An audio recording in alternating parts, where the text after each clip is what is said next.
बहुत ही कम साइंसदान होते हैं जिनको पूरी दुनिया जानती है, उनसे इंस्पायर होती है, फ़ोटोज़ खींची जाती हैं, इंटरव्यूज़ होते हैं और कभी कभी तो वो साइंस के आइकॉन बन जाते हैं।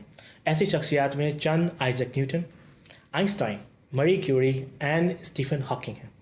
ये लोग दूसरे साइंटिस्ट से बहुत अलग हैं क्योंकि इन लोगों ने साइंस को ऐसे बदला है कि सिर्फ साइंस कम्युनिटी ही नहीं बल्कि पूरी दुनिया इनको सराहती है।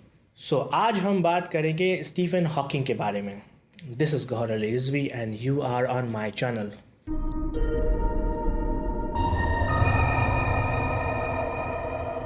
दूसरे बड़े साइंटिस्ट की तरह स्टीफन हॉकिंग का भी बचपन बहुत ही मुश्किल रहा, स्पेशली पढ़ाई में। स्कूल लाइफ में स्टीफन हॉकिंग बहुत ही वीक रहा। 8 साल की उम्र में स्टीफन हॉकिंग ने सही से इंग्लिश पढ़ना सीखा, बट 13 साल की उम्र तक उसने कमाल दिखाना शुरू कर दिया।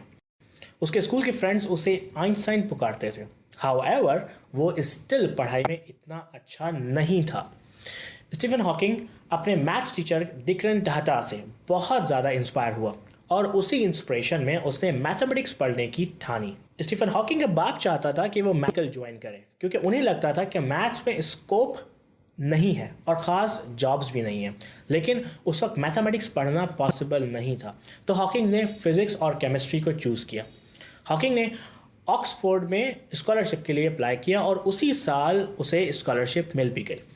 17 साल की उम्र में वो अपनी क्लास में सबसे कम उम्र था। इसके बावजूद भी आप हैरान होंगे कि वो अपने एकेडमिक वर्क को इंतहाई आसान कहता था। उसके फिज़िक्स के टीचर ने एक बार उसके बारे में कहा कि कोई काम किया जा सकता है, हॉकिंग को बस इस बात का पता होना चाहिए।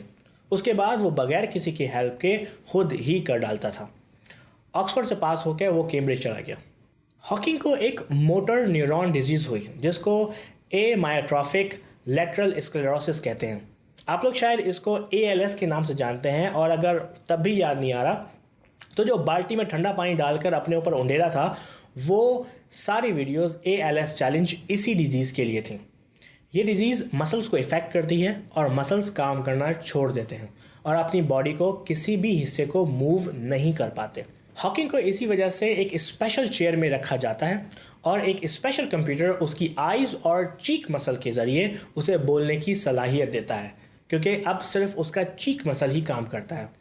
अब थोड़ा ये डिस्कस करते हैं कि आखिर हॉकिंग ने ऐसा क्या किया है जिसकी वजह से वो इतना फेमस और मॉडर्न साइंस का आइकॉन है। हॉकिंग ने बिग बैंग थ्योरी पर काम करना शुरू किया।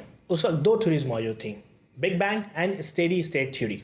हॉकिंग ने बिग बैंग के कॉन्सेप्ट को और मजबूत किया। उसने एक पेपर लिखा जिसमें उसने बताया कि जनरल रिलेटिविटी के लिए ज़रूरी है कि वो सिंगुलैरिटी से शुरू हो। हॉकिंग ने रियलाइज़ किया कि ब्लैक होल को हमेशा अपना साइज़ इंक्रीज़ करना चाहिए और कभी भी डिक्रीज़ नहीं करना चाहिए।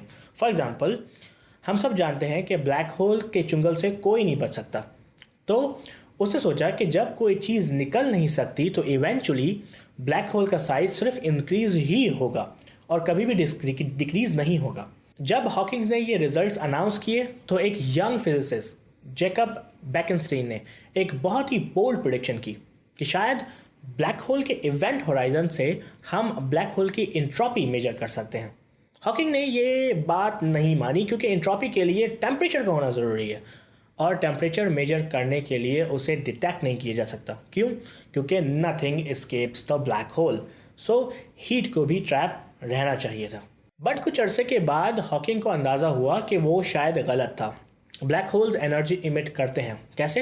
हॉकिंग ने इसके लिए एक ऐसा काम किया जिसने मॉडर्न साइंस को और भी ज़्यादा हिलाया। उसने पहली बार क्वांटम मैकेनिक्स और जनरल रिलेटिविटी को एक करने की कोशिश की।